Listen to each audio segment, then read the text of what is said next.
কনসেপ্টের বাইরে পৃথিবীতে বিশুদ্ধ, প্রকৃত, পূর্ণাঙ্গ, সমৃদ্ধ কল্যাণ রাষ্ট্রের কোন ডেফিনেশন অন্য কোন জীবন ব্যবস্থা উপস্থাপন করতে পারেনি।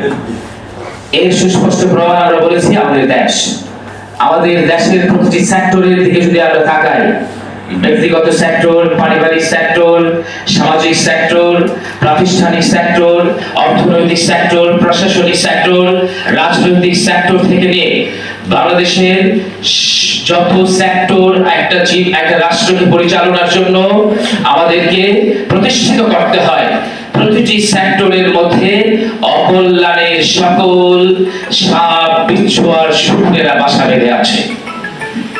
আমরা দেখছি ব্যক্তিগত জীবনেও কল্যাণ বলতে কিছুই নেই। অবাধ যৌনাচার, মাদক সেবন থেকে নিয়ে সকল অপরাধের জয় জয়কার আমাদের বর্তমান বাংলাদেশের ব্যক্তিগত জীবনের মধ্যে বাসা বেঁধে আছে। পারিবারিক জীবন ধ্বংসের পথে গিয়ে আছে। পরিবারগুলো ইউরোপিয়ান স্টাইলে পশ্চিমাদের মতো আবার ভয়াবহ এক দুর্ভিক্ষের মুখোমুখি হয়েছে। অবাধ যৌনাচারের জন্য এবং পশ্চিমা ফিল্ম, ইন্ডিয়ান ফিল্ম থেকে নিয়ে আমাদের দেশের যে সকল পাশ্চাত্যবিদ এবং পশ্চিমা রাজনীতিবিদ এবং পশ্চিমা সংস্কৃতি সেবী আমাদের এই দেশের মধ্যে পশ্চিমা সংস্কৃতিকে আমদানি করে আমাদের এই পারিবারিক প্রথাকে, ইসলামের এই পারিবারিক নিরাপদ জীবন ব্যবস্থাকে ধ্বংসের মুখে ঠেলে দিয়েছে। এবং ঠিক একইভাবে অর্থনৈতিক, প্রশাসনিক, রাজনৈতিক প্রতিটি সেক্টরের মধ্যে আমরা দেখছি সকল অকল্যাণ, অপরাধ এবং সব রকমের অনিয়মের বাসা ভয়ঙ্কর ভাবে বেঁধে আছে।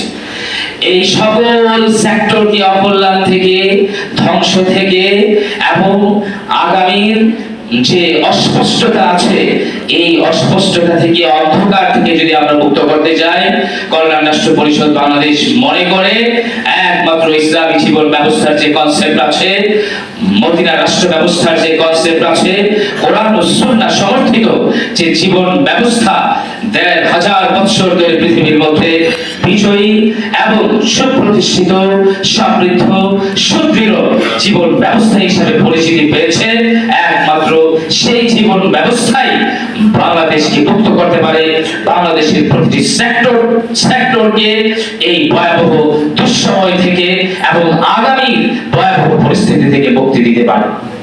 এই জন্য আমরা কল্যাণ রাষ্ট্র পরিষদ বাংলাদেশের আজকের এই জাতীয় সেমিনার থেকে আমাদের সকল সাংবাদিক বন্ধুদের প্রতি এবং অন্যান্য সকল সংবাদ কর্মী এবং জনপ্রতিনিধি এবং বিভিন্ন